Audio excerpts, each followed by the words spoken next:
Hello everyone, welcome to my channel step up classes. नमस्कार साथियों, स्वागत है एक बार फिर से मेरे चैनल स्टेप अप क्लासेस पर।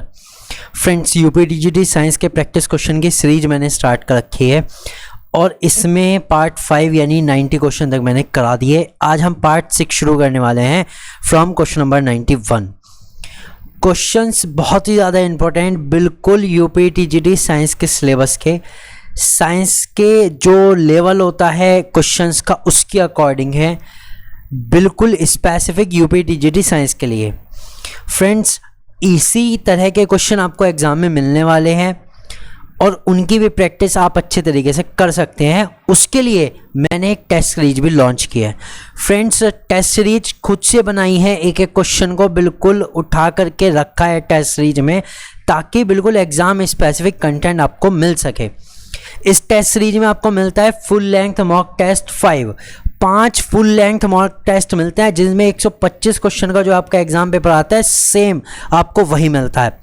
फिर माइनर टेस्ट मिल जाते हैं 40 क्वेश्चन के। मान लीजिए आपके पास टाइम कम है किसी दिन और आप चाहते हैं कि आज कम टाइम है, 1 घंटे का टाइम है और मैं एक टेस्ट निकाल लूं, तो आप माइनर टेस्ट कर सकते हैं 40 क्वेश्चन वाला, जो मिलते हैं आपको 10 माइनर टेस्ट मिलते हैं। कुल मिला के 40 क्वेश्चन के हिसाब से 400 क्वेश्चन के माइनर टेस्ट आपको मिलते हैं।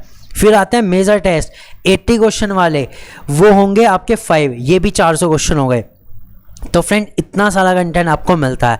साथ में इस बैच की जो वैलिडिटी है वो टिल यूपीटीजीटी 2025 है। हम ये मान के चल रहे हैं अभी कि यूपीटीजीटी का एग्ज़ाम हमारा 31 जुलाई को हो जाना चाहिए, लेकिन अगर 31 जुलाई को नहीं होता तो फ्रेंड्स घबराने की कोई बात नहीं है। इसकी वैलिडिटी अनलिमिटेड टाइम है, जब तक आप चाहे, जब तक यूपीटीजीटी का एग्ज़ाम नहीं होता तब तक आप इसको देख सकते हैं, टेस्ट को कर सकते हैं।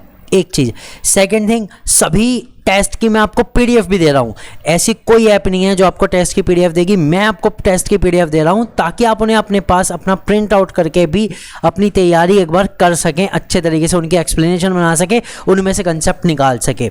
पीडीएफ भी मैं दे रहा हूँ और ये सब कुछ आपको मिल रहा है सिर्फ 399, दैट इज़ 400 रुपीज़ के प्राइस पे। 400 में भी 1 रुपया कमी ही है 399 में, और ये ऑफर वैलिड सिर्फ 27 जून तक है फ्रेंड्स। तो मौका छूट ना जाए, जल्दी से आप इसे परचेस कर सकते हैं। और एक और स्पेशल ऑफर, क्योंकि आज मैं यूट्यूब पर इसे बता रहा हूँ, जल्दी से मैं प्रमोशन नहीं करता किसी भी चीज़ का, लेकिन आज ये प्रमोशन करने का एक और मेन रीज़न है कि अगर आप 25 ऑफ जून से पहले इसे परचेस करते हैं, 25 जून से पहले इसे परचेस करते हैं, तो ये सिर्फ आपको मिलेगी 299 में। पूरी टेस्ट सीरीज आपको 299 में मिलेगी। इसके लिए आप मुझे कॉल कर सकते हैं इस वाले नंबर पे, ठीक है, और हमारे टेलीग्राम ग्रुप से जुड़ के भी हमें मैसेज कर सकते हैं। तो फ्रेंड्स, देर किस बात की, जल्दी से टेस्ट सीरीज लेकर अपनी प्रैक्टिस शुरू कर दीजिए। जब भी एग्जाम होगा आपको निराशा नहीं होगी। मोस्ट ऑफ द क्वेश्चंस मैं टारगेट करके चल रहा हूँ कि आपको मेरे जो मॉक टेस्ट हैं उनमें से मिलेंगे, ठीक है फ्रेंड्स। और चलिए अब शुरू करते हैं अपनी वीडियो शुरू करने से पहले एक रिक्वेस्ट दैट अगर आप मेरे चैनल पर नए हैं तो सब्सक्राइब कर लीजिए, क्योंकि इससे बेहतर कंटेंट, इससे बेहतर टेस्ट सीरीज, इससे बेहतर प्रैक्टिस क्वेश्चन शायद ही आपको कहीं मिले। सब लोग दे रहे हैं, लेकिन यूपीटीजीटी में पीजीडी मिक्स करके दे रहे हैं, वो अपना बेनिफिट देख रहे हैं। मैं आपका बेनिफिट देख रहा हूँ, सिर्फ यूपीटीजीटी साइंस का दे रहा हूँ। तो फ्रेंड, इस बात पर लाइक तो कर ही दीजिएगा वीडियो को, ठीक है, और टेलीग्राम ग्रुप से जुड़ जाओ। Notes, practice sheet, live class, mock test, सभी की डिटेल आपको वहाँ पर पता लग जाएगी। चलते हैं, शुरू करते हैं क्वेश्चन नंबर 91 से। क्वेश्चन नंबर 91 हमारा है, निम्नलिखित में से कौन लैक्लांशे सेल में कैथोड के रूप में कार्य करता है? Which one of the following act as cathode in the Leclanche cell? देखिए फ्रेंड्स, टॉपिक आया लैक्लांशे सेल से। अगर मैं आपको बताऊं, मैंने 25 कोर टॉपिक की सीरीज स्टार्ट की थी, ठीक है, और उसमें मैंने लैक्लांशे सेल का दूसरा या शायद तीसरा टॉपिक हमारा है, टॉपिक नंबर 3 है। टॉपिक नंबर 3 में हमने लैक्लांशे सेल आपको कराया। क्यों कराया? क्योंकि एग्जाम में इससे रिलेटेड क्वेश्चन आते हैं। आप ये देखिएगा, जो 25 कोर टॉपिक की सीरीज मैंने स्टार्ट की थी और फिनिश भी हो गई है, 25 कोर टॉपिक मैं करा चुका हूँ, उसमें से ज़्यादातर एग्जाम में क्वेश्चन आए हैं, ज़्यादातर एग्जाम में उसी में से क्वेश्चन आए हैं। और लगभग ऐसा भी है कि किसी किसी टॉपिक के 2 से 3 क्वेश्चन हमें देखने को मिलते हैं एक एग्जाम में। तो वो बहुत अच्छी सीरीज़ थी, उसे भी आप अपनी देख सकते हैं यूट्यूब चैनल पे, वो हमारे पड़ी हुई है, उसे आप अपना बिल्कुल कंठस्थ कर लीजिए। उस सीरीज को देखकर उसमें प्रैक्टिस क्वेश्चन भी है। तो चलिए फिर इस क्वेश्चन का आंसर करते हैं कि which of the following act as cathode in the Leclanche cell? Leclanche cell में कैथोड किसका बना होता है, या लैग्रांज एलिमेंट कौन सी चीज़ ऐसी है जो कैथोड के रूप में कार्य करती है, हमें बताना है फ्रेंड कैथोड किसका होता है। तो देखो लैग्रांज एलिमेंट एनोड और कैथोड ये दोनों चीज़ आपके एग्जाम में जरूर पूछी जाती हैं, मोस्ट ऑफ द क्वेश्चन बनते हैं इससे। तो लैग्रांज एलिमेंट जो हमारा कैथोड बना होता है वो बना होता है ग्रेफाइट का। किसका बना होता है? ग्रेफाइट का बना होता है। So C is the correct answer. अब आपको ये बताना है कि लैग्रांज सेल में इलेक्ट्रोलाइट क्या होता है। इसके लिए आप मेरी वीडियो भी देख सकते हैं, और ये भी बताना है कि एनोड किस मेटल का बना होता है। ये दो क्वेश्चन आपको नीचे कमेंट बॉक्स में लिखने हैं फ्रेंड्स, तब मैं मानूंगा कि आपकी तैयारी अच्छी चल रही है। और लैग्रांज सेल में से इस बार अगर मान लो इस सैंपल पेपर में कैथोड आ रहा है तो नेक्स्ट पेपर में इलेक्ट्रोलाइट या एनोड आने की पूरी संभावना है, क्योंकि लैग्रांज सेल इंपॉर्टेंट टॉपिक है। चलते हैं क्वेश्चन नंबर 92 पर। किरणों की आयनीकरण क्षमता के अनुसार व्यवस्थित कीजिए। Arrange the following according to ionising power of the rays. इनकी हमें आयनाइजिंग पावर के अकॉर्डिंग अरेंज करना है। देखो आयनाइजिंग पावर सबसे ज़्यादा किसकी होगी? जिसके ऊपर सबसे ज़्यादा चार्ज होगा, दैट इज अल्फा के ऊपर सबसे ज़्यादा चार्ज होता है। तो अल्फा की आयनाइजिंग पावर सबसे ज़्यादा होती है, उसके बाद होती है बीटा, उस सबसे कम होती है गामा, क्योंकि गामा के ऊपर कोई चार्ज नहीं होता, दैट्स इट। तो आयनाइजिंग पावर का ऑर्डर क्या होता है? अल्फा हाईएस्ट एंड बीटा, फिर गामा, गामा की लोवेस्ट आयनाइजिंग पावर। सो इसका आंसर क्या होगा? B is the correct answer. Friends देखो दो चीज़ से इसमें ऑर्डर जरूर पूछा जा सकता है। एक तो आयनाइजिंग पावर मैंने बता दिया, अल्फा की सबसे ज़्यादा, बीटा के उससे कम, गामा के उससे कम। एक चीज़ होती है पेनेट्रेटिंग पावर। पेनेट्रेटिंग पावर यानी कि भेदन क्षमता, भेदन क्षमता। फ्रेंड इससे भी जरूर क्वेश्चन आता है, ये वाला क्वेश्चन भी आता है। तो इसके लिए क्या ऑर्डर होता है अल्फा का, बीटा का और गामा का, ये आपको नीचे कमेंट बॉक्स में करना है कि पेनिट्रेटिंग पावर का इनका क्या ऑर्डर रहेगा। नीचे कमेंट बॉक्स में लिखिएगा ताकि आपकी तैयारी अच्छे से हो सके। चलते हैं क्वेश्चन नंबर 93 पर। निम्नलिखित में से मेटा निर्देशित समूह का पता लगाएं। Find out the Meta directing group from the flowing. देखिए फ्रेंड्स जब मैंने बेंजीन वाला टॉपिक कराया तो बेंजीन वाले टॉपिक में मैंने आपको एक चीज़ समझाई थी, दो तरह के ग्रुप, एक तो ऑर्थो एंड पैरा ग्रुप और एक होते हैं Meta directing group. Meta directing, ortho and para directing का मतलब क्या होता है? देखिए बेंजीन पर जब भी कोई अटैक करने के लिए आता है और पहले से कोई ग्रुप मौजूद हो, तो जो पहले से मौजूद ग्रुप है वो जो भी कोई अटैक करने के लिए दूसरा आता है उसको एक पर्टिकुलर जगह पे भेज देता है, या तो ऑर्थो पोजीशन पे या पैरा या फिर मेटा पोजीशन पे। तो ये जो ग्रुप हैं वो कौन से हैं? जो मेटा डायरेक्टिंग है। ऐसा ग्रुप इनमें से कौन सा है जो मेटा डायरेक्टिंग हो? तो मेटा डायरेक्टिंग इनमें से है COOH। फ्रेंड्स ये जो ग्रुप होता है ये मेटा डायरेक्टिंग है, COOH। ये इसके अलावा CHO, इसके अलावा जो कीटोन वाला ग्रुप है ये भी, ये सारे के सारे मेटा डायरेक्टिंग है, मैं आपको बता दूं। इसके अलावा NO2 भी मेटा डायरेक्टिंग है, ओके। और NH2OH CH3 ये सारे के सारे ऑर्थो प्लस पैरा डायरेक्टिव है। ध्यान देना फ्रेंड, जो ऑर्थो डायरेक्टिव होता है पैरा डायरेक्टिव होगा ही होगा। इसके लिए आप बेंजीन वाली वीडियोस देख सकते हैं, पूरा का पूरा डिटेल में एक्सप्लेनेशन चैप्टर पढ़ा हुआ है, उसमें मैंने सारा एक्सप्लेन किया हुआ है और डायग्राम बना के भी दिखाया हुआ है कि कैसे कोई group ortho and para directive होता है या कोई भी ग्रुप जो है मेटा डायरेक्टिंग ग्रुप होता है। ठीक है फ्रेंड्स, तो जरूर उस वीडियो को देखिएगा और वीडियो देखने के बाद यहाँ आकर कमेंट कीजिएगा कि हमने देख लिया है या हमें इस चीज़ को बिल्कुल क्लियर हो गया। चलते हैं आगे क्वेश्चन नंबर 94 पर। बोरोन हाइड्राइड के लिए ब्रॉन्स्टेड अम्लता बढ़ने का क्रम है। देखिए फ्रेंड्स बोरोन हाइड्राइड कह दो या फिर मैं कह दूँ बोरॉन्स, इससे एक क्वेश्चन आपका आना ही आना है। ठीक है, डाइबोरेन भी हम इन्हें कह देते हैं, डाइबोरेन। तो इससे फ्रेंड्स एक क्वेश्चन जरूर आपके एग्जाम में आपको मिलना ही मिलना है। तो डाइबोरेन एक इंपॉर्टेंट टॉपिक है एंड जो 30 core टॉपिक की सीरीज आएगी I will definitely include this topic. मैं उसमें ये टॉपिक जरूर रखने वाला हूँ क्योंकि डाइबोरेन से हमें क्वेश्चन मिल रहा है, चाहे तो इसकी एसिडिटी से मिल रहा हो, चाहे हमें इसके अंदर बॉन्डिंग से मिल रहा हो, चाहे हमें इसके डाइबोरेन के जो प्रॉपर्टीज़ होती हैं उनसे मिल रहा हो, डाइबोरेन से क्वेश्चन आ रहा है। तो इसे मैं 30 core टॉपिक की सीरीज में इंक्लूड जरूर करूँगा। चलिए फिलहाल क्वेश्चन देखते हैं। बोरोन हाइड्राइड के लिए ब्रॉन्स्टेड अम्लता बढ़ने का क्रम है। देखिए ब्रॉन्स्टेड अम्ल की अगर मैं बात करूँ तो वो डिपेंड करता है साइज ऑफ बोरेन पे, डाइबोरेन पे। ठीक है, ब्रॉन्स्टेड एसिडिटी का मतलब क्या होता है? मतलब क्या होता है? Loss of H positive ion, कितनी जल्दी ये H पॉजिटिव आयन को लॉस कर दे।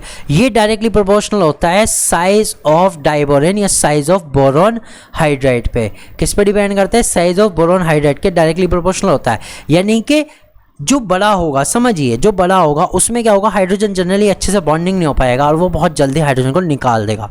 हाइड्रोजन को जल्दी से निकाल देगा। अब खुद से बता दो कौन सा ऑर्डर हो गया। यस, जो सबसे बड़ा है छोटे से लेके सबसे बड़े तक ये इंक्रीज होता है, तो कौन सा ऑर्डर हो जाएगा? First one.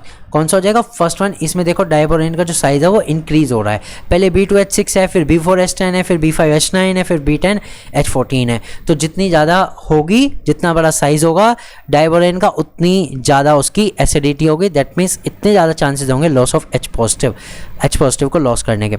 पॉइंट इंपॉर्टेंट है, याद रखिएगा, अपने पास नोट कर लीजिएगा। नेक्स्ट आता है क्वेश्चन नंबर 95।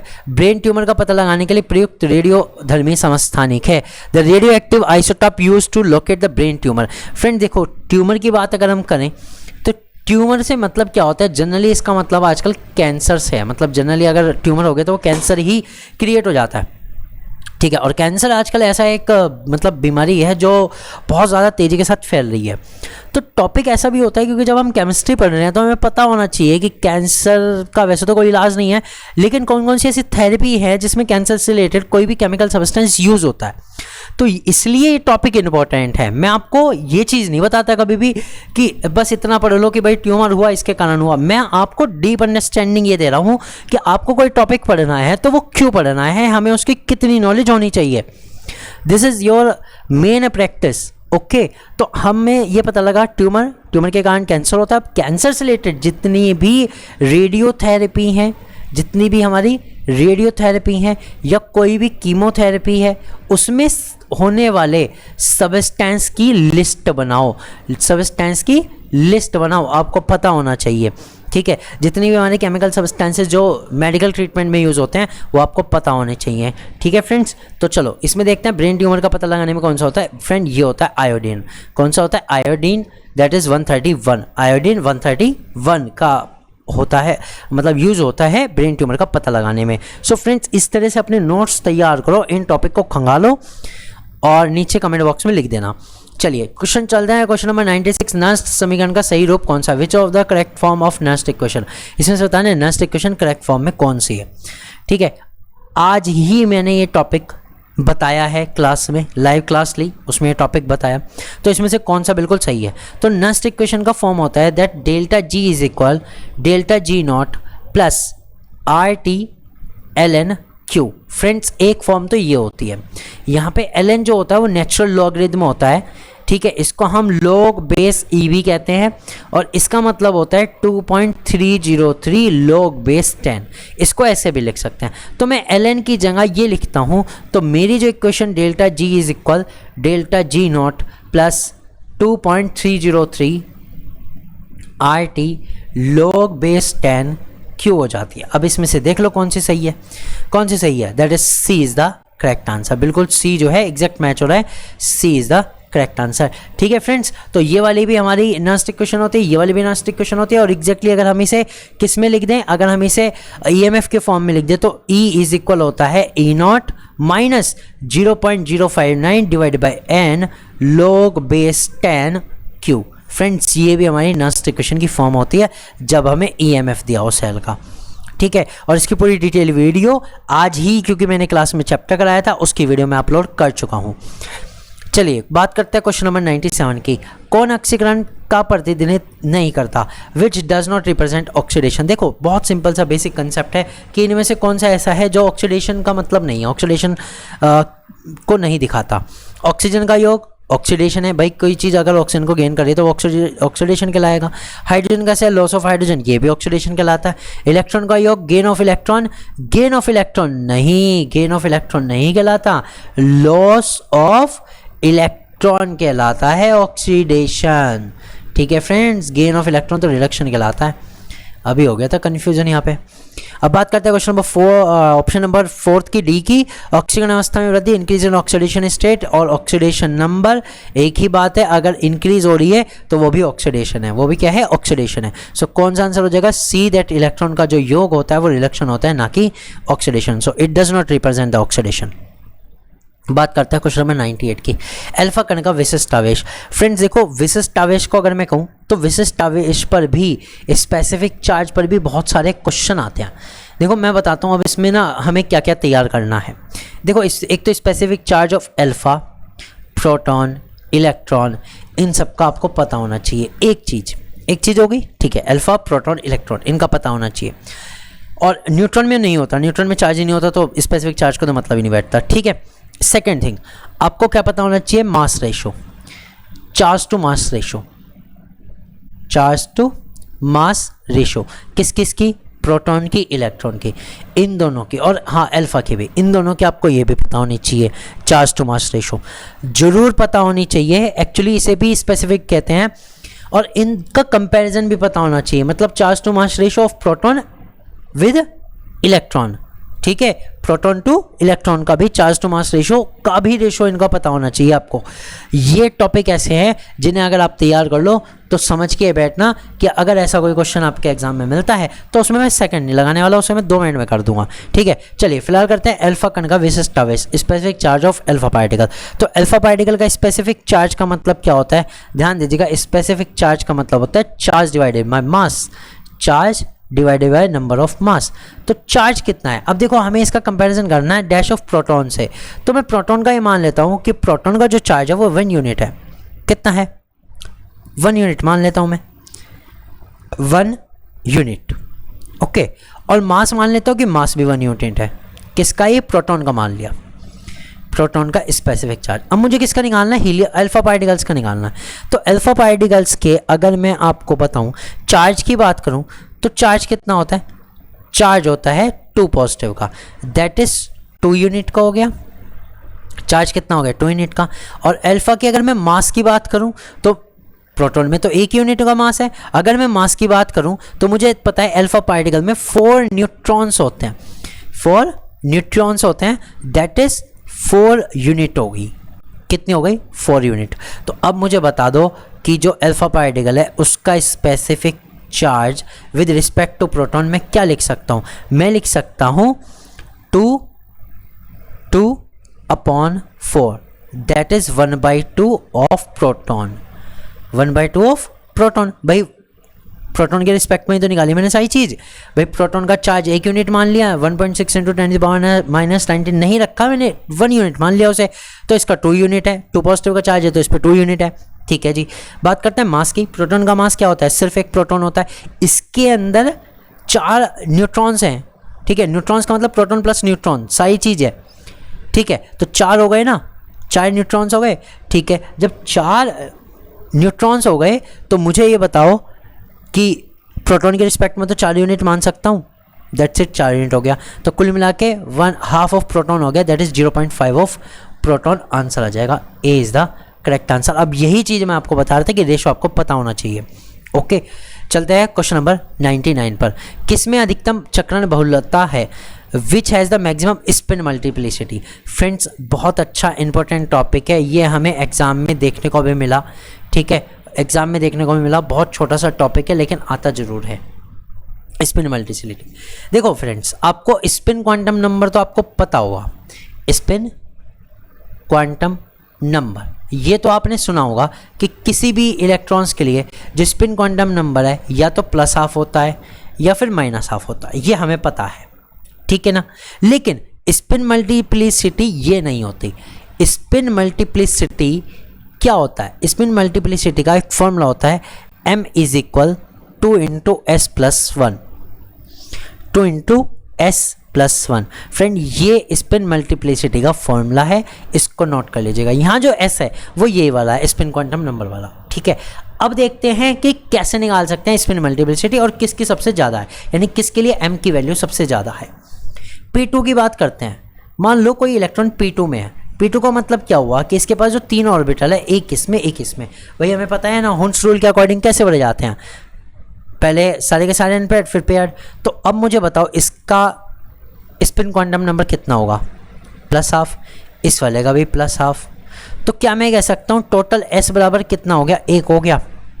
भाई ये जो s है ये क्या हुआ, +½ 2 इलेक्ट्रॉन थे, 1 हो गया, समझ गए, 1 हो गया, ठीक है। तो मुझे बताना m कितना आएगा इसका, 2 × 1 + 1 दैट इज 2 × 1 + 1 दैट इज 3 आ गया, ठीक है। बात करते हैं सेकंड, ये A ऑप्शन था, ये B ऑप्शन, P4 की। अब आप समझ जाएंगे, देखो P4 में क्या हो रहा है, पहले सब में अनपेयर्ड फिर एक पेयर्ड।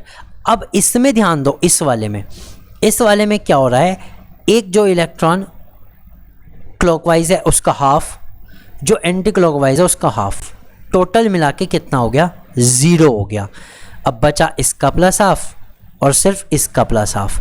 समझो बात को, मैंने क्या करा, मैंने ये करा भाई इसमें दोनों इलेक्ट्रॉन थे ना और दोनों की स्पिन जो है वो अपोजिट है, तो टोटल मिला के जो स्पिन आया वो आएगा 0, ठीक है। और केवल इनका हाफ हाफ वालों का रह जाएगा जो एक एक इलेक्ट्रॉन है, तो इसका एस नंबर कितना आएगा, सिर्फ 1 आएगा। इसका भी कितना आएगा, 1। तो इसके लिए भी m की वैल्यू कितनी आ गई, 3। तो मैं यहाँ लिख देता हूँ, इसके लिए भी m बराबर 3, इसके लिए भी m बराबर 3।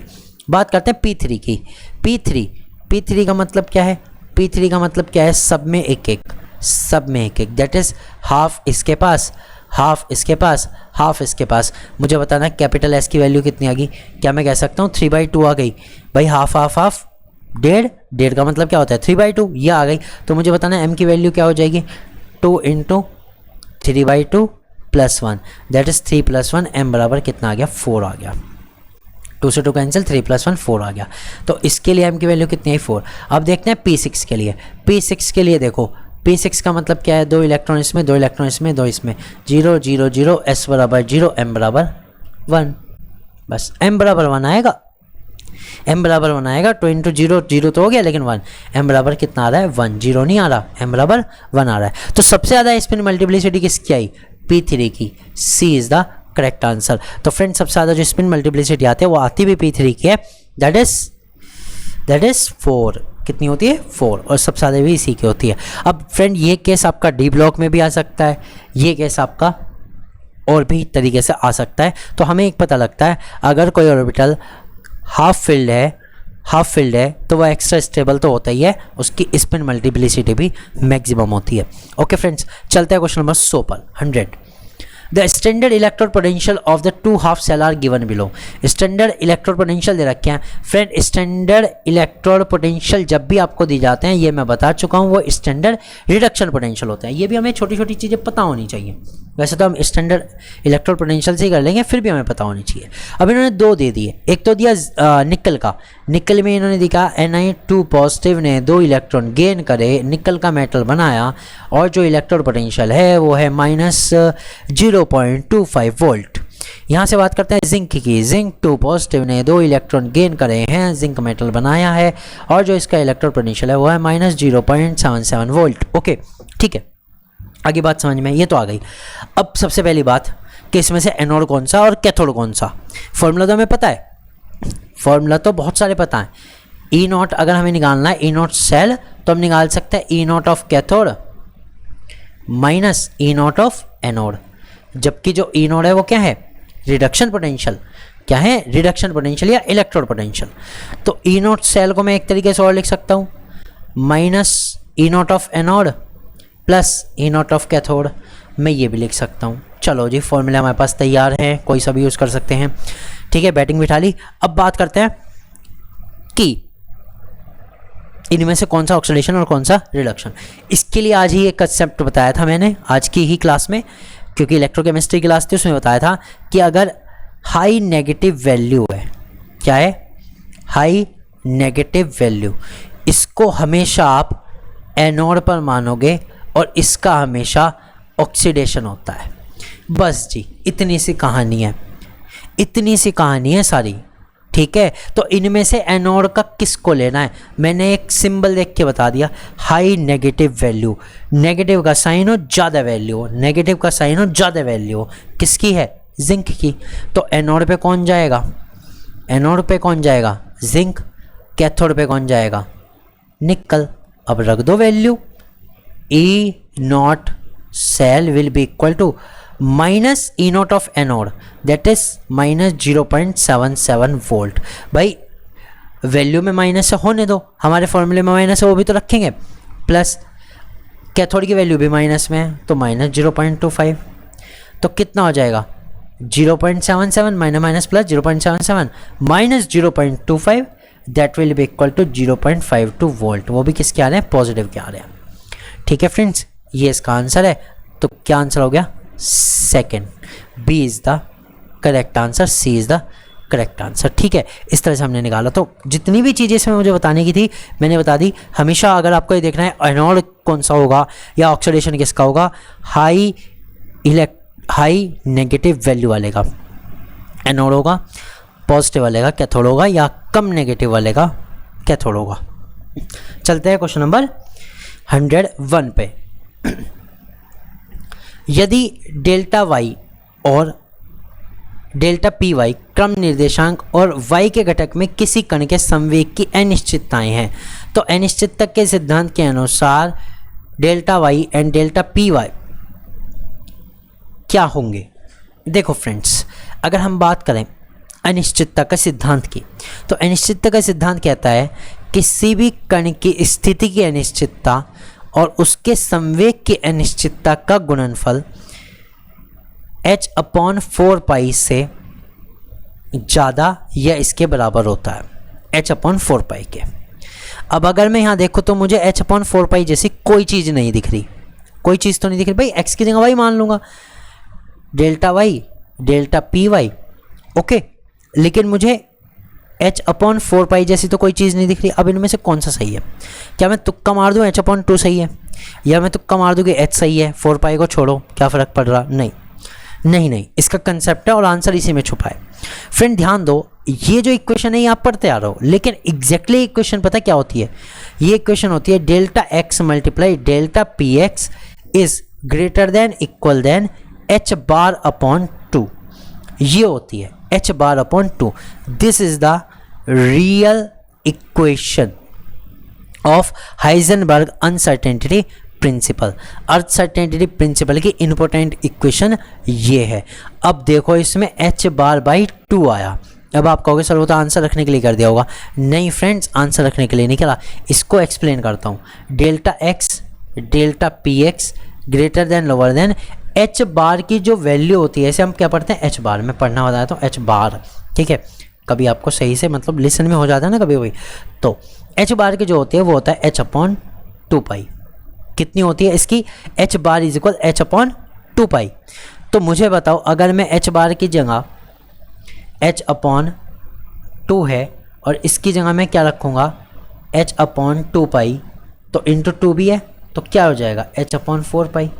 तो मेरा delta x into delta P X will greater than equal than h upon 4 pi तब आता है। ठीक है फ्रेंड्स, तो ये चीज़ गलत नहीं है, इक्वेशन अच्छे तरीके से ना दी है। मैं यहाँ पे लिख देता हूँ, ये है क्या? ये है h बार अपॉन 2, ये चीज़ है।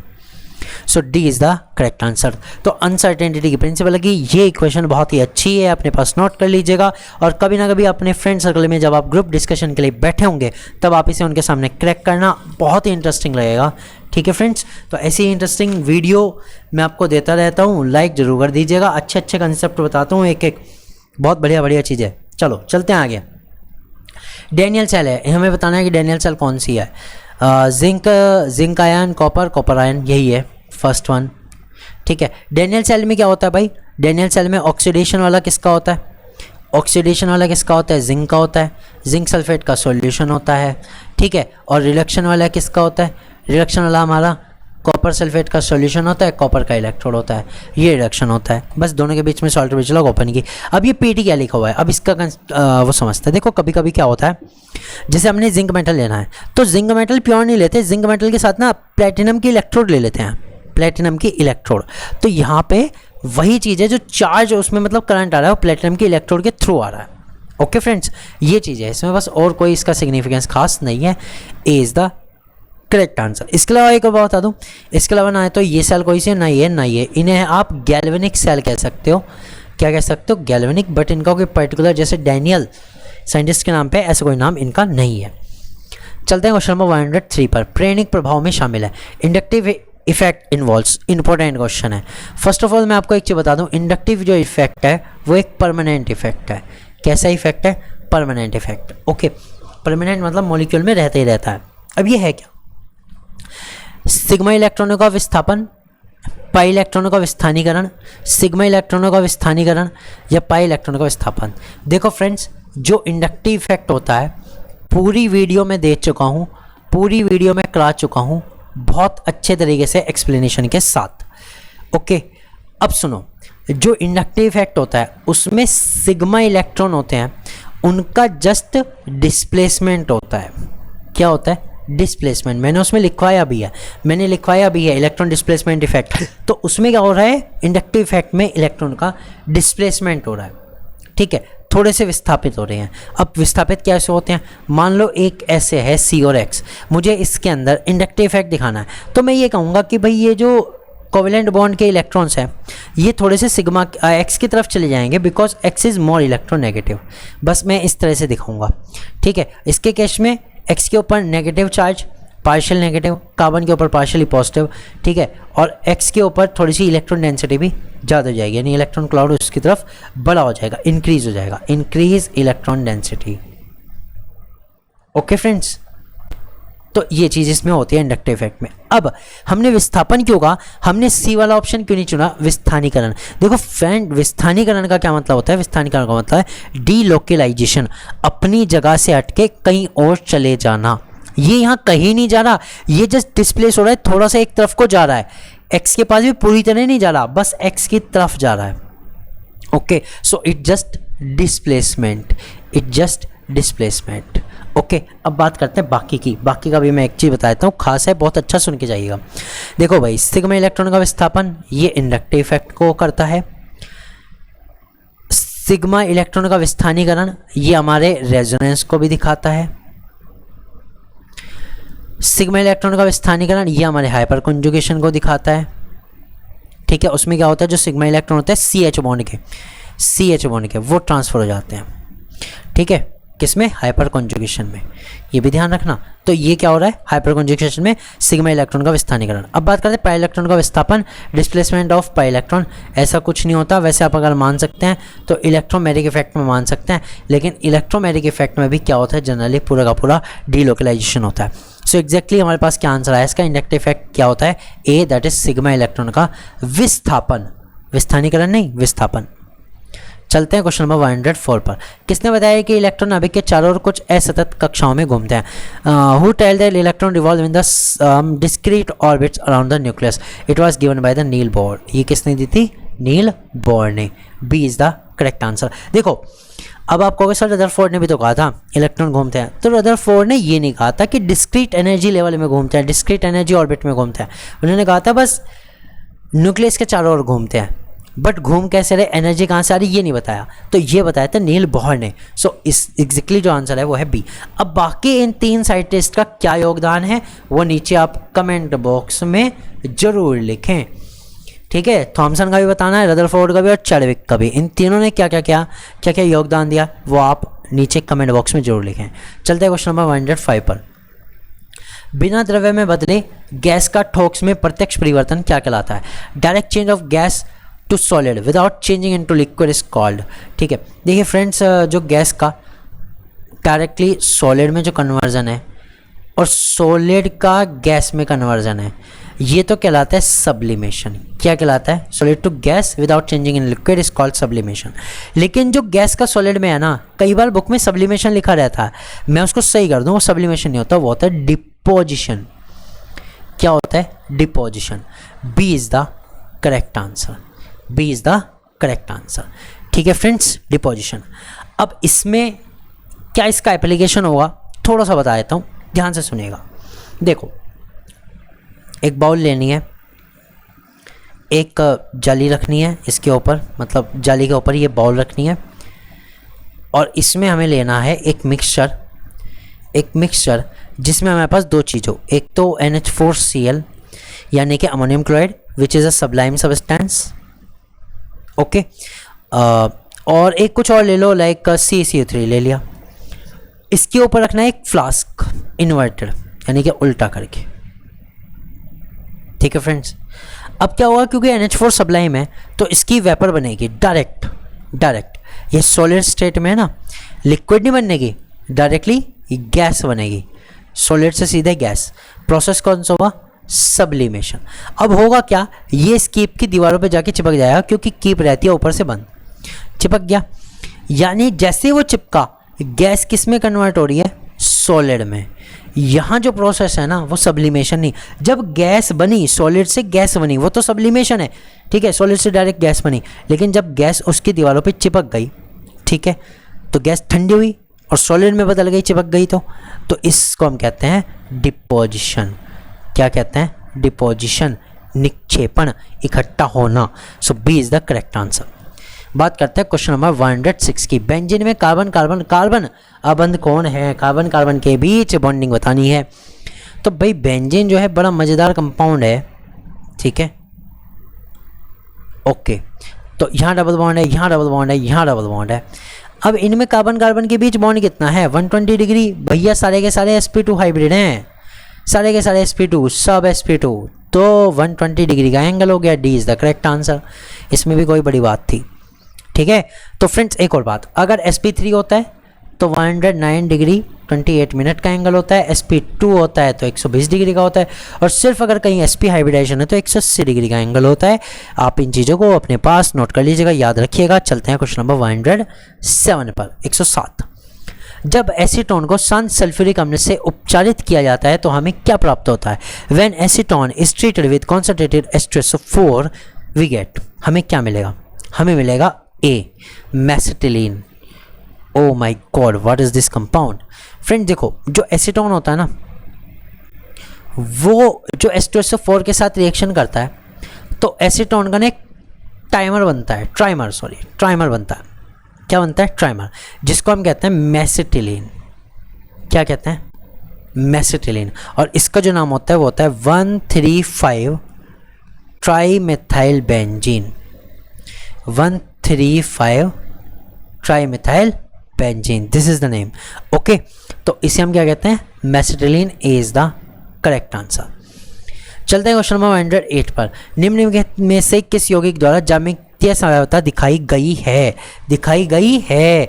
The two geometrical isomers are given by which of the following compounds? इनमें से किसके द्वारा ज्यामितीय समवायता दिखाई गई है? या 2 आइसोमर्स दिए गए हैं। देखो, ज्योमेट्रिकल आइसोमर्स की अगर हम बात करें कि 2 आइसोमर्स कौन से होते हैं भाई, तो 2 होते हैं, एक होता है सिस और एक होता है ट्रांस, ठीक है friends, cis and trans. Coordination को छोड़ के, कोऑर्डिनेशन में फेक एंड मर भी होता है, फिशल एंड मेरिडाइनल, ठीक है, वो मैंने पढ़ा दिया था, तो वो कोऑर्डिनेशन वाले में देखना। फिलहाल यहाँ ऑर्गेनिक कंपाउंड से तो सिस एंड ट्रांस होती है, तो इनमें से किस में सिस एंड ट्रांस आएगी, ठीक है, तो वो मैं आपको बता दूं। देखो, पहला है एथिलाइडिन डाइब्रोमाइड। अगर हम बात करें एथिलाइडिन डाइब्रोमाइड, तो फ्रेंड्स एक्चुअली में तो ये इस चीज़ की बात कर रहा है, मुझे बताओ इस पर मैं डाइब्रोमाइड कैसे लगा दूं। तो ये मॉलिक्यूल तो जनरली एग्जिस्ट ही नहीं कर रहा। एथिलाइडिन डाइब्रोमाइड, एथिलाइडिन डाइब्रोमाइड का मतलब क्या है कि एक तो CH3 होता है एथिलाइन में, डाइन का मतलब CH के बाद डबल बॉन्ड होना चाहिए। अब डबल बॉन्ड Br के साथ कैसे बना दूँ, और Br के साथ बना दूँ तो डाइब्रोमाइड कहाँ से लाऊं, तो ये तो गलत हो गया, ओके। बात करते हैं B, acetylene tetrachloride. Acetylene tetrachloride, इसका मतलब क्या है कि 2 कार्बन है और 2 कार्बन पे 4 क्लोरीन है, ये हो गया हमारा एसिटिलीन टेट्राक्लोराइड, ठीक है। इसमें मुझे बता दो, आप कहीं पे आपको दिख रहा हो कि सिस और ट्रांस बन जाएगा, नहीं बनेगा। एथिलीन टेट्राब्रोमाइड नहीं बनेगा, टेट्रा वाले तो बनने के ही नहीं। बात करते हैं एसिटिलीन डाइब्रोमाइड की। हाँ, इसमें डबल बॉन्ड भी था भाई, ओके, डबल बॉन्ड था। तो अब बात करते हैं एसिटिलीन डाइब्रोमाइड। तो एसिटिलीन डाइब्रोमाइड में क्या होता है, कार्बन कार्बन के बीच डबल बॉन्ड, और डाइब्रोमाइड में एक ब्रोमीन इधर, एक ब्रोमीन इधर, एक इस पे हाइड्रोजन, एक इस पे हाइड्रोजन। तो एक बार तो बन जाएगा सिस फॉर्म, और एक बार क्या बन सकता है, एक बार बन सकता है ट्रांसफॉर्म, जब ये एक दूसरे के अपोजिटली आ जाते हैं। This is called the trans. तो 2 आइसोमर्स बन गए सिस एंड ट्रांस, किसके, डी वाले के, acetylene dibromide, that is D is the correct answer. बात करते हैं क्वेश्चन नंबर 109 की। अष्टक नियम के अनुसार निम्नलिखित में से कौन सा एक इलेक्ट्रॉन न्यून अणु है? Which of the following is electron deficient molecule according to the octet rule? Octet rule के अकॉर्डिंग कौन सा इलेक्ट्रॉन डिफिशिएंट है फ्रेंड्स? वो है सी, AlH3। AlH3, ठीक है। इसमें क्या होता है, कुल मिला के Al के पास 6 इलेक्ट्रॉन होते हैं, that is it is electron deficient, इसके पास होती है इलेक्ट्रॉन की कमी। सो C is the correct answer. बात करते हैं क्वेश्चन नंबर 110। निम्नलिखित में से कार्बोनियम आयन की स्थिरता घटती है तो उसका क्रम बताना है। देखो, इन्होंने बढ़िया से अलग अलग से कंपाउंड दिए, मैं आपको एक एक कंपाउंड बताता हूँ। देखो, सबसे पहले इन्होंने जो दिया वो हमारा कुछ साइक्लोहेक्सेन वाला प्रॉपर्टी है, और साइक्लोहेक्सेन के सबसे टॉप पे चार्ज है, कोई डबल बॉन्ड नहीं, कुछ नहीं, ठीक है फ्रेंड्स। ये हमारा है साइक्लोहेक्सेन हेक्सिल कार्बोकेटायन, ठीक है, कार्बोकेटायन। सेकंड की बात करते हैं। सेकंड हमारा एक प्रोपाइल में आएगा, ठीक है, और इसका नाम है साइक्लोप्रोपिनिल कार्बोकेटायन, ठीक है। थर्ड वाले की बात, थर्ड वाले में 2 वाले से एक चीज़ ज़्यादा हो गई, एक चीज़ क्या बहुत सारी चीज़ ज़्यादा हो गई, ये हो गई। फोर्थ वाले की बात करूं तो फोर्थ वाला तो कुछ अलग सा है, इसमें 7 कार्बन है, ये पॉजिटिव है, और फ्रेंड्स इसमें 6 पाई इलेक्ट्रॉन है, ठीक है। कितने पाई इलेक्ट्रॉन है? 6। कितने हैं? 6। तो अब ध्यान से समझिएगा, इसमें हमें ऑर्डर बताना है, इसमें हमें क्या बताना है? ऑर्डर बताना है। तो ऑर्डर किसका बताना है? स्टेबिलिटी का। डिक्रीज इन द ऑर्डर, घटते हैं किस क्रम में? तो सबसे ज़्यादा स्टेबल फ्रेंड होगा 4th नंबर। क्यों होगा? इस कंपाउंड का नाम है ट्रोपिलियम, ट्रोपिलियम, ट्रोपिलियम कार्बोकेटायन। अब ट्रोपिलियम जो कार्बोकेटायन है इसमें 6 पाई इलेक्ट्रॉन है। कितने हैं? 6 पाई इलेक्ट्रॉन। आप देख सकते हो 2 2 4 2 6, 6 पाई इलेक्ट्रॉन है। So it is a benzene derivative और we can say aromatic compound. कौन सा है? एरोमेटिक। अब जो एरोमेटिक होगा ना उसकी स्टेबिलिटी उतनी ज़्यादा होगी। सो 4th is the most stable and rank number 1, मेरी ओर से रैंक नंबर 1 आता है, ठीक है। इसके बाद कौन सा? इसके बाद देखो, अगर मैं बात करूँ इसकी, इसमें हमारे पास 2 पाई इलेक्ट्रॉन्स हैं, और ये जो 2 पाई इलेक्ट्रॉन है ये और भी ज़्यादा स्टेबल बनाते हैं। तो मेरा जो ऑर्डर आया अभी तक 4th, 4 के बाद आ रहा है 2nd, 4 के बाद क्या आ रहा है? 2nd।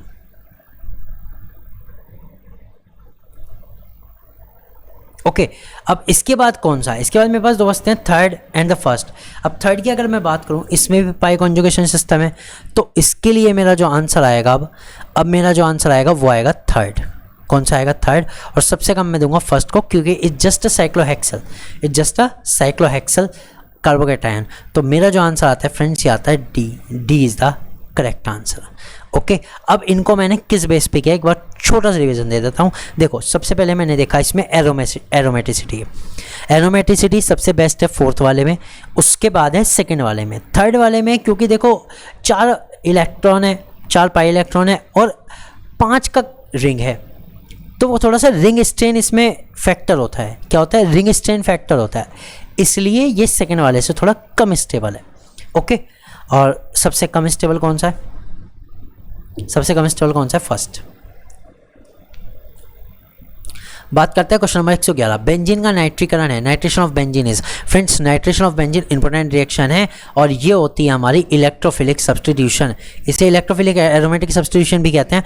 इंपॉर्टेंट रिएक्शन है।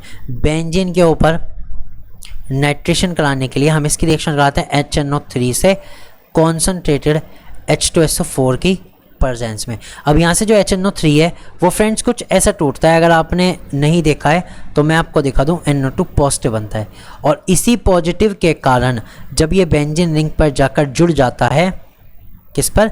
बेंजीन रिंग पर जाकर जुड़ जाता है, तो हमारा जो बनता है वो क्या बनता है? नाइट्रोबेंजीन। अब क्योंकि एज ए इलेक्ट्रोफाइल जुड़ा और वहाँ से हाइड्रोजन निकला होगा, that's why it is called, minus कर दूँ H2O, that's why it is called electrophilic substitution. C is the correct answer. चलते हैं 112 पर। निम्नलिखित में से अर्धधातुओं का युग्म कौन सा है? अर्धधातु का युग्म बताना है। AlSi, भाई ये तो है, मतलब ये तो मेटल है, ये है, ये मतलब ये सेमी मेटल है, ये मेटल है, तो ये तो नहीं है युग्म सही।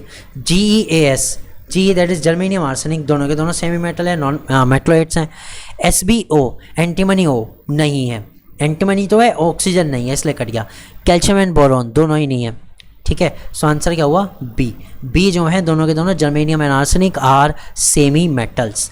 चलते हैं क्वेश्चन नंबर 113 पर। आयनीकरण क्षमता के बारे में सही कथन बताओ।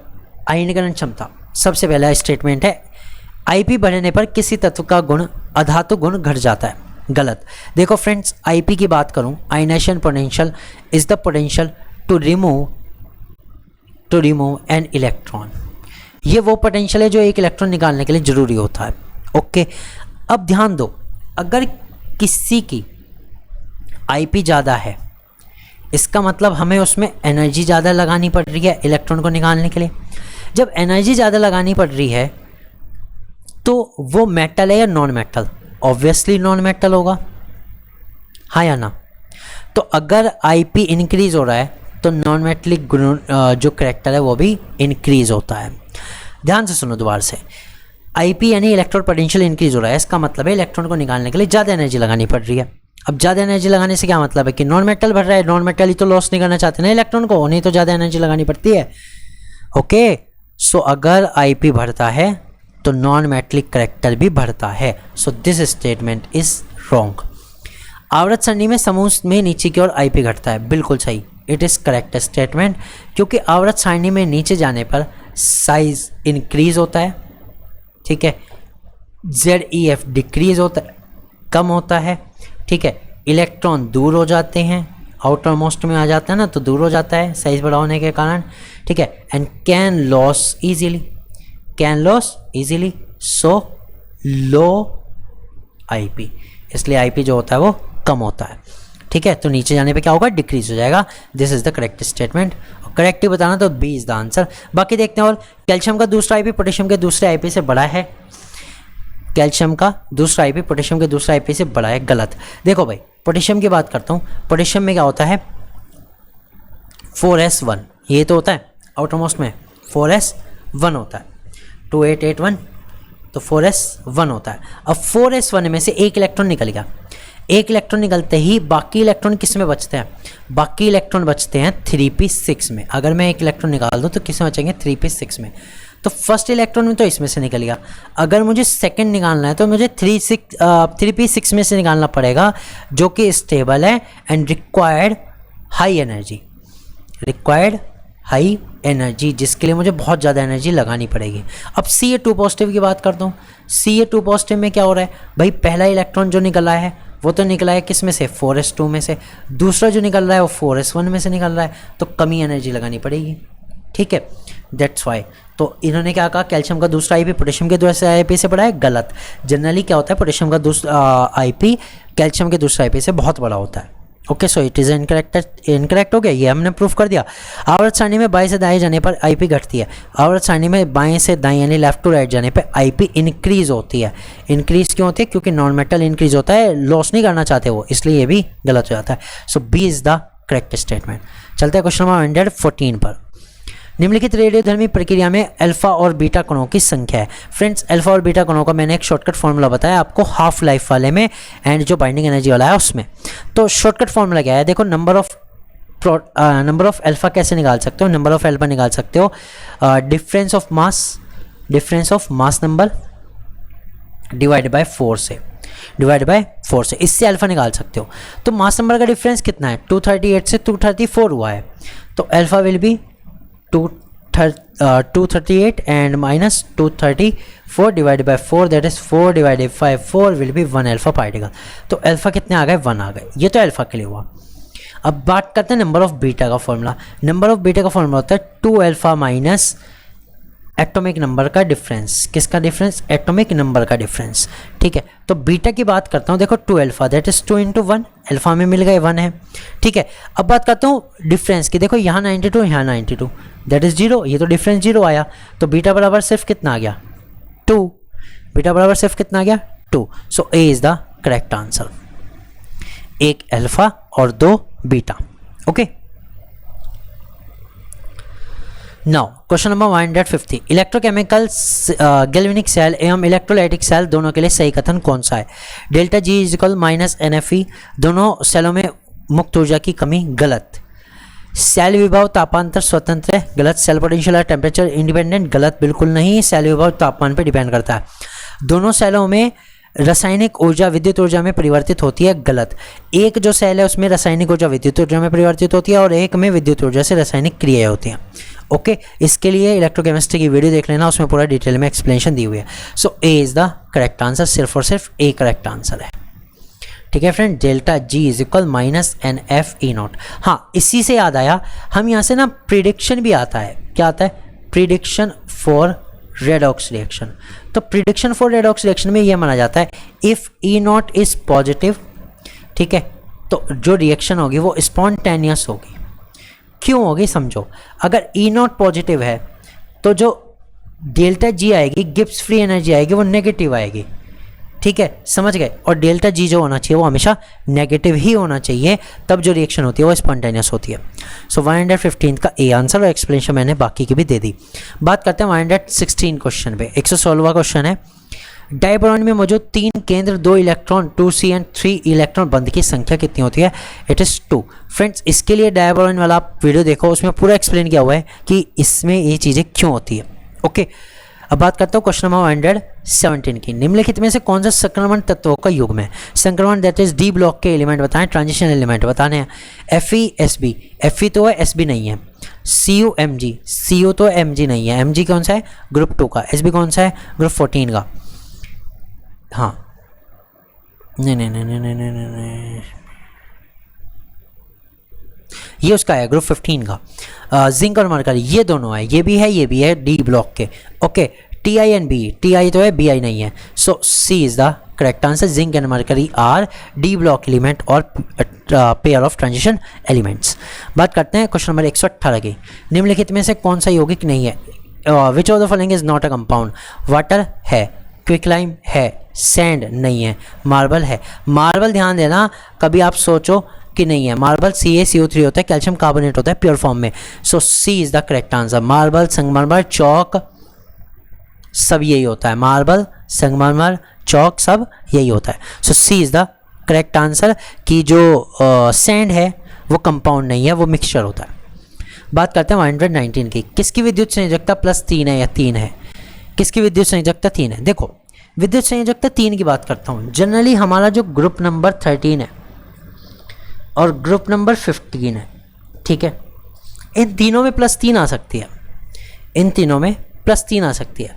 लेकिन हम प्रीफरेंस देंगे ग्रुप 13 को, क्योंकि जो ग्रुप 15 होते हैं जनरली 5 भी दिखाते हैं, 5 भी दिखाते हैं, लेकिन ये वाले नहीं दिखाते, ये +3 ही दिखाते हैं। तो हम प्रीफरेंस देंगे जो ग्रुप 13 का होगा। तो ये जो इंडिया में ये ग्रुप 13 का है। SB की बात करूँ ग्रुप 15 का है। C की बात करूँ ये तो हमारे S ब्लॉक का है, ग्रुप 2 का है। और S की बात करूँ तो ग्रुप 16 का है। दूसरी बात, इनकी जो वैलेंसी है वो +2 और S की जो है वो -2 है, तो ये तो दोनों कैंसिल ही हो गए। SB की जनरली क्या होती है? SB की होती है +3, +5, -3, 3 होती है। और जो इंडियम होती है उसकी सिर्फ और सिर्फ +3 होती है। सो A is the correct answer. हम A के साथ जाएंगे। SB की है लेकिन वो ग्रुप 15 का है, उसके लिए 5 वाली ज़्यादा इंपॉर्टेंट है रेदर देन 3 वाली से। बात करते हैं क्वेश्चन नंबर 120 की। तत्व X अत्यधिक विद्युत धनात्मक है और Y अत्यधिक विद्युत ऋणात्मक है, दोनों द्विसंयोजी बनने वाला यौगिक।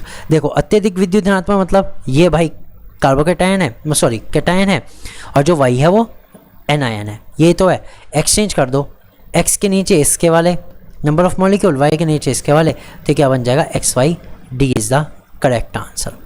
इतना सा क्वेश्चन आता है, क्लास 9th में हो जाए।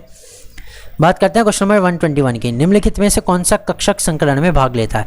विच of the following orbital takes part in hybridisation? Friends, hybridisation में देखो किसी भी टाइप का ले सकता है, बस इतना ज़रूर है कि इसमें जो बनते हैं उनकी जो एनर्जी होती है वो इक्वल होती है, शेप भी जो होती है वो इक्वल होती है। हाइब्रिडाइजेशन के बाद जो ऑर्बिटल बनते हैं उनकी शेप एंड एनर्जी बिल्कुल इक्वल होती है। अब बनते किस किस क्या, कौन कौन पार्टिसिपेट करते हैं? आधा भरा कर सकता है, पूर्ण भरा कर सकता है, खाली भी कर सकता है, उपरोक्त सभी, that is D is the correct answer. ठीक है फ्रेंड्स, देखो हाफ फिल्ड का मतलब क्या होता है कि उसमें केवल एक इलेक्ट्रॉन है, हो गया। फुल्ली फिल्ड तब भी कर सकता है, मान लो किसी ने अपने में 2 इलेक्ट्रॉन है, पूरा लोन पेयर, वो तब भी एडजस्ट करता है, हाइब्रिडाइजेशन में आता है, तो फुल्ली फिल्ड भी आ सकता है। खाली की बात करते हैं, खाली का बेस्ट एग्जांपल है कोऑर्डिनेशन में लिगेंड्स के आने से पहले जितने लिगेंड्स आ रहे हैं उसके हिसाब से हाइब्रिडाइजेशन हो जाता है, तो वो खाली को भी हाइब्रिडाइज कर सकता है। So D is the correct answer. बात करते हैं 122 की। यूरेनियम 235 के विखंडन में न्यूट्रॉन की औसत संख्या कितनी होती है? फ्रेंड्स, ये क्वेश्चन इंपॉर्टेंट है, कंसेप्चुअल बेस है, याद रख लेना। इसका आंसर है C 2.5। वैसे एग्जैक्टली होती है 2.4 to 2.5। ओके। 123 पर निम्नलिखित में से किसका उपयोग परमाणु रिएक्टर में मंदक के रूप में किया जाता है? Which of the following is used as moderator in the nuclear reactor? Nuclear reactor में फ्रेंड्स अगर मॉडरेटर की बात करो तो सबसे बेस्ट है ग्रेफाइट। कौन सा है? Graphite. B is the correct answer. Use cadmium में होता है बट बहुत ही कम क्वांटिटी में, इसके अलावा D2O भारी जल भी होता है, ठीक है, लेकिन जो सबसे अच्छा मॉडरेटर होता है वो होता है graphite, because it is soft and absorb, it can absorb. 124 प्रतिचुंबकीय आयन है। प्रतिचुंबकीय मतलब डायमैग्नेटिक, इसका मतलब है ऑल पेयर्ड। उसमें कैसे होने चाहिए? ऑल पेयर्ड इलेक्ट्रॉन होने चाहिए, उसके ऑर्बिटल्स में और पेयर्ड इलेक्ट्रॉन होने चाहिए। जिंक 2 पॉजिटिव की बात करता हूँ फ्रेंड, जिंक 2 पॉजिटिव की बात करते हैं मुझे पता लग रहा है ये 3d10 है, ऑल पेयर्ड है। 3d10 कब हुआ? जब जिंक 2 पॉजिटिव बनाया, जिंक नहीं, जिंक 2 पॉजिटिव पे 3d10 हुआ, जिंक पे 3d10 4s2 होता है, तो ऑल पेयर्ड है, तो ये क्या होगा? डाया मैग्नेटिक होगा। अब क्योंकि एक ही आंसर आना है तो एक ही आ गया हमारा, A is the correct answer, zinc 2 positive. बात करते हैं Cu2 पॉजिटिव की, छोड़े इसे भी क्यों, Cu पॉजिटिव कितना होता है? 29, 29 के हिसाब से कितना आ जाएगा? 3d9, अनपेयर्ड है, अनपेयर्ड है कि नहीं? एक अनपेयर्ड है, तो ये कैसा हो जाएगा? ये हो जाएगा para. Ti2 positive, Ti2 positive, titanium army, scandium, titanium, vanadium, तो इसका कितना होता है? 22, 22 का मतलब है 3d2 4s2, तो अगर मैं इसके 2 पॉजिटिव बनाऊँ ये चला जाएगा, तो क्या बच जाएगा? 3-2, दैट इज़ अनपेयर्ड, और अनपेयर्ड होते ही क्या हो जाएगी? पैरा। हमें बताना है डाया, तो डाया कौन है? Sulphur zinc, A is the correct answer. अब बात करते हैं क्वेश्चन नंबर 125 की। निम्नलिखित में से किसके द्वारा CH3Cl अल्कोहल में परिवर्तित होता है? Which of the following CH3Cl converted into alcohol? Friend देखो, CH3Cl पे OH नेगेटिव की रिएक्शन से CH3OH बनता है और Cl अलग हो जाता है। ये जो रिएक्शन है कौन सी रिएक्शन है? ये सब्सटीट्यूशन रिएक्शन, और वो भी कौन सी? न्यूक्लियोफिलिक, क्योंकि यहाँ न्यूक्लियोफाइल आता है और वही इस न्यूक्लियोफाइल को सब्सटीट्यूट करता है। ओके, सो कौन सी है ये? B is the correct answer, substitution and nucleophilic substitution, B is the correct answer. तो फ्रेंड इसके साथ मॉक टेस्ट के जैसे 125 क्वेश्चन यहाँ पर होते हैं ख़त्म। एक मॉक टेस्ट समझ लीजिए, मैंने पूरा एक्सप्लेनेशन के साथ आपको करा दिया। इस मॉक टेस्ट के साथ साथ 2 क्वेश्चन पेपर 2021 की, 2019 की वीडियो ऑलरेडी अपलोड है। एक प्रैक्टिस क्वेश्चन ये करा दिया, 3 अब तक करा चुका हूँ, और बाकी much more will be come. Okay friends, so अगर वीडियो अच्छी लगी है तो लाइक कर देना, और दूसरा अगर मॉक टेस्ट चाहिए तो नीचे कमेंट बॉक्स में लिख दो। टारगेट कर रहे हैं आज 50 लाइक्स का, क्योंकि आप करते ही नहीं हो तो 50 कर दो पहले, ठीक है? 50 लाइक्स का टारगेट है फ्रेंड्स। वीडियो अच्छी लगी हो तो लाइक जरूर करना, और नेक्स्ट वीडियो आती रहेगी। 30 का टॉपिक हम शुरू कर रहे हैं, तो उसमें वीडियो आएगी और मैं मिलूँगा वहीं।